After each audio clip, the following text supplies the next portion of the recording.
பாலனை தேடி வரும் அன்பு கொண்ட நண்பர்களே, இசையில் யாம் உனக்கு நன்றி சொல்வேனே, நன்றி சொல்வேனே, நன்றி சொல்வேனே. பாலனை தேடி வரும் அன்பு கொண்ட நண்பர்களே, இன்னிசையில் யாம் உனக்கு நன்றி சொல்வேனே, நன்றி சொல்வேனே. இசையே எனது மொழியாகும், இறைவன் அளித்த வழியாகும். இசையே எனது மொழியாகும், இறைவன் அளித்த வழியாகும்.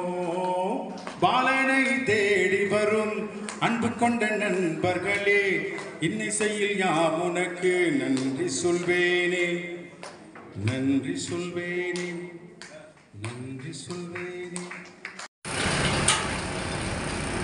ஷேம் ஜுவல்லர்ஸ் கூலிம் வட்டாரத்தில் 3வது கிளை நிறுவனம் இன்று திறப்பு விழா கண்டது.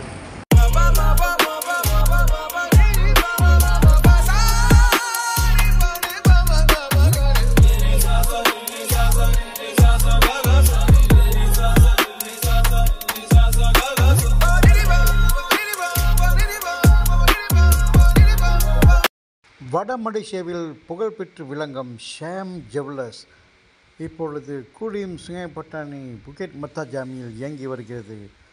உங்களின் அழகிய தங்க நகைகளுக்கு நீங்கள் செல்ல வேண்டிய ஒரே இடம் வடபகுதியில் கூலிம் ஷேம் ஜுவல்லர்ஸ் அன்புடன் வரவேற்கின்றன.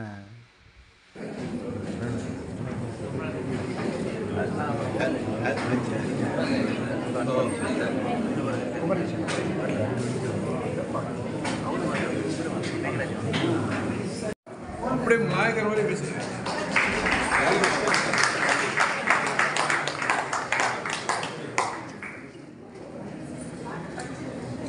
வாத்தினா வாத்தினா வாத்தியா இன்னும் ஒரு மாசம் தான் இருக்கு.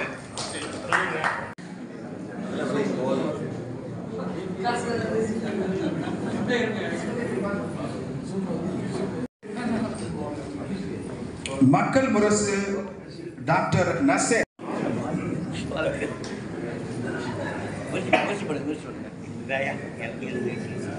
தொடர்ந்து பெரியவர் ஐயா ராஜகோபால் ஜூரு கால் பிடிப்பார், ஒரு மானம் இல்லை ஆதினம் இல்லை, அவர் எப்போதும் வாழ் பிடிப்பார். எதிர்காலம் வரும் என் கடமை வரும் அப்படின்னு ரொம்ப அருமையா இருக்கு கேட்கறதுக்கு. அடுத்து இது உங்களுக்காக எப்போதும் சிரிச்சுக்கிட்டே இருப்பாங்க.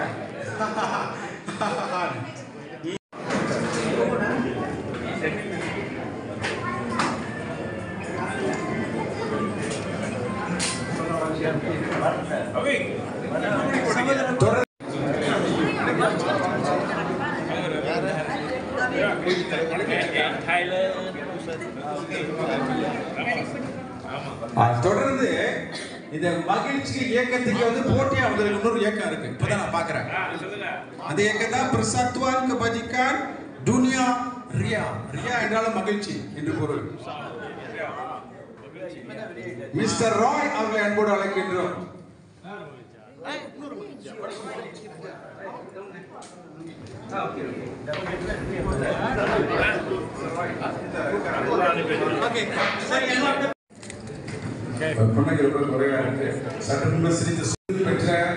அன்பர்களுக்கு நமது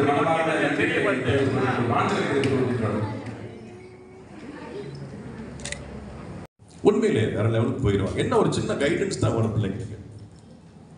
பெற்றோர்கள் இல்லாமல் என்னை போல் அரசியல் தலைவர்களுக்கும் அந்த கடமை உண்டு. இன்றைக்கு பார்த்தீங்கன்னாக்க பிராய சட்டமன்றத்துக்கு நான் வந்து இப்போ 2 வருஷம் தான் ஆகுது.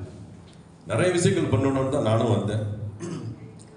அது ஏன்னு கேட்டீங்கன்னாக்க, நான் வாழ்ந்த வாழ்க்கை என் சமுதாயமும் வாழக்கூடாது, நல்ல வசதியாக இருக்க வேண்டும், நல்ல பாதைக்கு நம்ம சமுதாயத்தை கொண்டு போக வேண்டும் என்ற ஒரு வெளியால தான் நானும் அரசியலுக்கு வந்தேன். அவர் அண்ணன் சொன்ன மாதிரி எவ்வளோ சம்பளம் எனக்கு தெரியாது. ஏன்னு கேட்டீங்கன்னா சம்பளத்தெல்லாம் போட்டு தான் அரசியல் பண்ணிக்கிட்டு இருக்கோம். இடையில போன வருஷம் தத்துஷி கொடுத்தோம்ல, போன வருஷம் பிங்கான் கொடுத்தோம்ல, அதுக்கு நம்ம பையங்க பொருள் கிளப்பி விட்டாங்க. ராஜு கிட்ட காசு கொடுத்தா ரசம் கொடுப்போம். அடப்பாவீங்களா, நான் அரசியல் வரம்பனுக்கே பணக்காரன்டான். நான் ஒரு காலத்துல கொடி கட்டி பறந்தேன். இந்த கட்டுமான துறையில நீங்க எடுத்தீங்கன்னா ஒரு இந்தியன் ஒரு தமிழன் எடுத்துக்கிட்டீங்கன்னா ஏழவுக்கு எவனும் போனது கிடையாது. சிறப்பா பேசிடுறேன். அரசியல்வாதி மைக் முடிச்சா கொடுக்க மாட்டான். எனக்கு ஒரு 10 நிமிஷம் கொடுங்க, பேசி முடிச்சு 2 விஷயங்கள் தான்.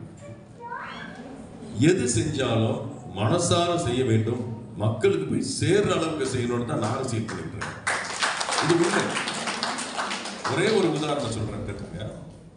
இந்த 2 பிள்ளைங்க அடிபட்டாங்கல்ல, ஊர்ல உள்ள அத்தனை அரசியல்வாதிகள் வந்து பிள்ளைங்க ஹாஸ்பிட்டல் இருந்தப்ப வழியில தவிச்சுட்டு இருந்தப்ப அத்தனை அரசியல்வாதியும் போய் வீடியோ செஞ்சு டிக்டாக் செஞ்சு பிரபலமாக்கிக்கிட்டாங்க. ஆனா கடைசியில ஒன்றும் தீர்வு கிடையாது. டிக்டாக் செஞ்சு வீரன் ஆகிக்கலாம். நீ என்னப்பா பண்ண அந்த பிள்ளைங்களுக்கு? போன பார்த்த நல்ல பேர் வாங்கிட்ட வீடியோ செஞ்சு அவங்க வழியை வச்சு நீ போனதுனால அவங்களுக்கு வழிதான். அவங்க தூங்க வேண்டிய நேரத்தில் போய் அவங்களை தொந்தரவு பண்ணி ஒரு வீடியோ செஞ்சு போட்டுக்கிட்டு நானும் போய் பார்த்தேன், நானும் ஒரு 5 கொடுத்தேன் அப்படின்ற பெருமை தேடுறதை விட்டுவிட்டு அந்த பிள்ளைங்களுக்கு எப்படி ஒரு வழி காட்டணும், நம்ம ஒரு நிரந்தரமான ஒரு தீர்வு எப்படி காணணும். ஐயாரோட அக்கா இருந்தாங்க, அவங்க தான் பார்த்துக்கிட்டு இருக்காங்க. அவங்க பாட்டி இருந்தாங்க. அப்போதான் எனக்கு தெரிய வந்தது இந்த 2 பிள்ளைங்களுக்கும் பெற்றோர்கள் கிடையாது அப்படின்னு. அப்பா வேற அம்மா பார்த்துட்டு போயிட்டாரு, அம்மா வேற அப்பாவை தேடிட்டு போயிட்டாங்க. பிள்ளைங்க வளர்ந்ததுலாம் அந்த பாட்டி வீட்டில் தான். பாட்டி மோட்டார் சைக்கிளில் கொண்டு போவாங்க ஸ்கூலுக்கு, பிள்ளைங்களை படிக்க வைக்கிறது பாட்டி தான். பெரியமாவும் பெரியப்பாவும் சம்பாரிச்சு பிள்ளைங்களை ஊட்டிக்கிட்டு இருக்காங்க. இன்னொரு 10 வருஷத்துக்கு அந்த பிள்ளைங்க என்ன பண்ணுவாங்க? பெற்றோர்கள் இல்லையே. அரசாங்கத்தில் என்ன அண்ணா கொண்டு ஊட்டி விட நினைக்கிறீங்களா? அதெல்லாம் நடக்காது. அரசாங்கத்துக்கு நிறைய வேலை இருக்குது, செய்ய மாட்டாங்க. கொஞ்சம் பத்துவன் கொடுப்பாங்க, நிரந்தரமாக கொடுக்க மாட்டாங்க. ஆனால் ஒரு நிரந்தரமான தீர்வு வேணும்னா அந்த பிள்ளைங்க மேஜர் ஆகிற வரைக்கும் யாராச்சும் உதவி செய்யணும். அதுக்கு நானும் அந்த ஸ்கூல் ஹெட் மாஸ்டரை என்ன பண்ணோம்னா, ஒரு அஜி உங்களுக்கு தெரியும் அஜி, நாங்கள் போய் ஒரு ஸ்பெஷல் அக்கௌண்ட் ஒன்று திறந்தோம் அந்த ஸ்கூல்லையே. என் பேரில் கிடையாது, அந்த அம்மா கிட்ட பாட்டிக்கிட்ட 1 மாதம் பிள்ளைங்க எவ்வளோ சாப்பிடுவாங்க, ஒரு 1000 வெள்ளி கொடுத்தீங்கன்னா போதும் அப்படின்னாங்க. 1500 வெள்ளி கொடுக்குறாங்க 1 மாதத்துக்கு. அடுத்த 10 வருஷத்துக்கு மாசம் பேங்க்ல உங்களுக்கு 1500 வெள்ளி கொடுப்பான். அடுத்த 10 வருஷத்துக்கு மாசம் பிள்ளைங்களுக்கு 1500 வெள்ளி கொடுப்பான் பேங்க்ல. ஆனால் வட்டி பாட்டு குட்டி போட்டுக்கிட்டு இருக்கோம். இருந்த போதிலும் அந்த முதல்ல இருந்து ஒரு மாசத்துக்கு 1500 வெள்ளி கொடுத்தோம்னா அந்த பிள்ளைங்களுக்கு சாப்பாடு செலவு மற்ற கையில் கொஞ்சம் காசு வச்சுக்குவாங்க. அப்போ 10 வருஷத்துக்கு ஒரு ட்ரஸ்ட் அக்கௌண்ட்ல போட்டு இவங்களுக்கு அந்த இன்ஸ்ட்ரக்ஷன் கொடுத்துட்டோம்னாக்கா 1500 வெள்ளி போய் சேர்ந்துடும்.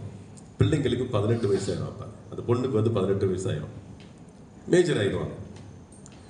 இந்த காலகட்டத்தில் உங்களுக்கு இன்சூரன்ஸ் கிளைம் பணம் வரும். அது வருத வரையிலும் அது வேற விஷயம். ஆனால் பிள்ளைங்க வாழ்றதுக்கு வசதி பண்ணி கொடுக்கணும். அடுத்த 10 வருஷத்துக்கு வாழ்றதுக்கு ஒரு இடத்த எடுத்து கொடுக்கணும்.